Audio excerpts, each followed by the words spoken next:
नमस्कार मित्रों, स्पंदन की आज की कड़ी में फिर मैं एक कहानी आपके सामने लेकर आ रहा हूँ। बहुत ही पहेलियों भरी कहानी है, समझना है, विश्लेषण करना है। समझे।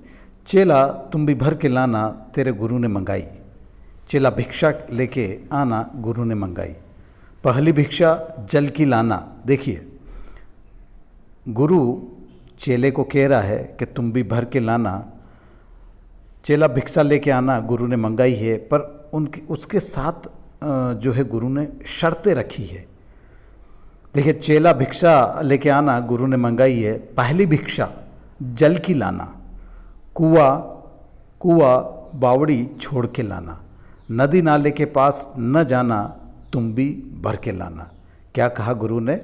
पहली भिक्षा जो है वो जल की लाना, कुआ बावड़ी छोड़ के लाना, उससे पानी नहीं लाना है, नदी नाले के पास नहीं जाना है, तुम भी भर के लाना है। तुम भी जो सूखी हुई लौकी होती थी गोल, है ना, उसमें छेद करके उसका सारा गुदा सूखने के बाद निकाल के ऐसे भर लेते थे। कटौती भी इसी की बनती है। अब गुरु कहते हैं दूजी भिक्षा अन्न की लाना। क्या कहते हैं गुरु जी? दूजी भिक्षा अन्न की लाना, गांव नगर के पास न जाना। क्या कहा? गांव नगर के पास न जाना, खेत खलिहान को छोड़ के लाना। खेत खलिहान भी छोड़ देना।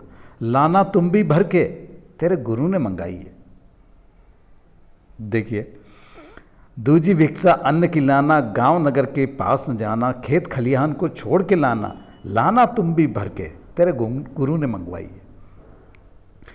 तीजी भिक्षा लकड़ी की लाना, डांग पहाड़ के पास न जाना, गीली सूखी छोड़ के लाना, लाना गठरी बना के, तेरे गुरु ने मंगवाई है। देखिए, बहुत ही सुंदर सी शर्तें हैं, बहुत ज़्यादा दिमाग लगाने वाली है, बहुत सार्थक पहेलियां हैं ये। तीजी भिक्षा लकड़ी लाना, डांग पहाड़ के पास न जाना, गीली सूखी छोड़ के लाना, लाना गठरी बना के, तेरे गुरु ने मंगाई है।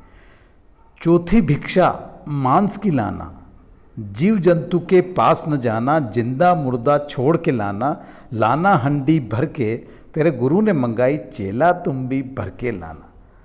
देखिए, चौथी भिक्षा मांस की लाना, जैसे ही मांस का बोला तो आपका दिमाग खराब हो गया। जीव जंतु के पास न जाना, मांस भी लाना और जीव जंतु के पास न जाना, जिंदा मुर्दा छोड़ के लाना, लाना हंडी भर के, तेरे गुरु ने मंगाई, चेला तुम भी भर के लाना। कल यहाँ गांव के लोगों से बिल्कुल देशी धुन में एक गीत सुना। रात को गुरु चेले की परीक्षा ले रहे हैं।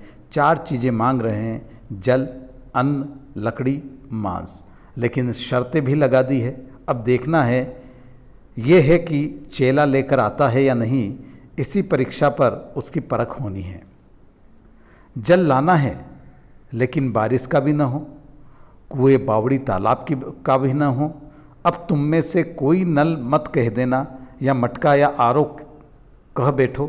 सीधा मतलब किसी दृष्ट स्रोत का जल न हो। अन्न भी ऐसा ही लाना है, किसी खेत खलियान से न लाना, गांव नगर आदि से भी भिक्षा नहीं मांगनी है। लकड़ी भी मंगा रहे हैं तो जंगल पहाड़ को छुड़वा रहे हैं। गीली भी ना हो, सूखी भी ना हो, और बिखरी हुई भी ना हो, यानी बंधी बंधाई, कसी कसाई हो। मांस भी मांग रहे हैं तो जीव जंतु से दूरी बनाने को कह रहे हैं, और जिंदा मुर्दा का भी नहीं होना चाहिए। मैं चेला होता तो फेल होता परीक्षा में, लेकिन ये प्राचीन भारत के गुरुओं द्वारा तपाकर पकाकर तैयार किया गया शिष्य है। आजकल के पढ़े लिखों से लाख बेहतर है। गीत समाप्त होता है, लेकिन रहस्य बना रहता है।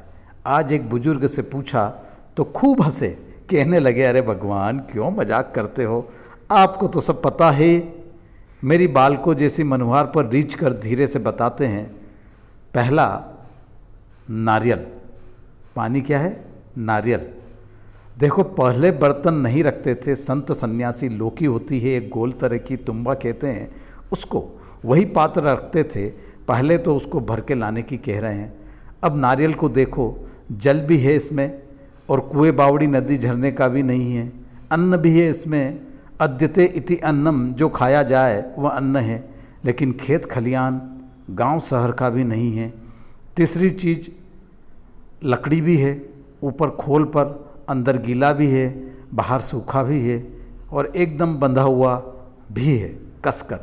अंतिम में कहते हैं मांस भी लाना, यानी कोई गुदेदार फल। इस मांस शब्द के कारण शास्त्रों के अर्थों के खूब अनर्थ हुए हैं। बाल बुद्धि लोगों द्वारा आयुर्वेद में एक जगह प्रसंग है कि फलानी बीमारी में कुमारी का मांस बहुत फायदेमंद है, 3 महीने तक सेवन करें। आजकल के बुद्धिजीवी यानी बिना बुद्धि के लोग कह देंगे कि देखो कैसे कुंवारी लड़कियों के मांस खाने का विधान है शास्त्रों में, जबकि कुमारी से वहाँ घृत कुमारी यानी ग्वार पाठा यानी एलोवेरा के गुदे को कहा गया है। हर गुदेदार फल को मांस कहा गया है। यदा कदा तो गुरु भी यही मंगा रहे हैं, कोई गुदेदार फल। चेला नारियल लेकर आता है और गुरु का प्रसाद पाता है आशीर्वाद के रूप में। कितना रहस्य छुपा हुआ है पुरानी कहावतों एवं लोकगीतों में। बुजुर्गों के पास बैठकर यह सब सुनना चाहिए, इससे पहले कि यह अंतिम पवित्र पीढ़ी इस दुनिया को अलविदा कहे। चेला तुम भी भर के लाना।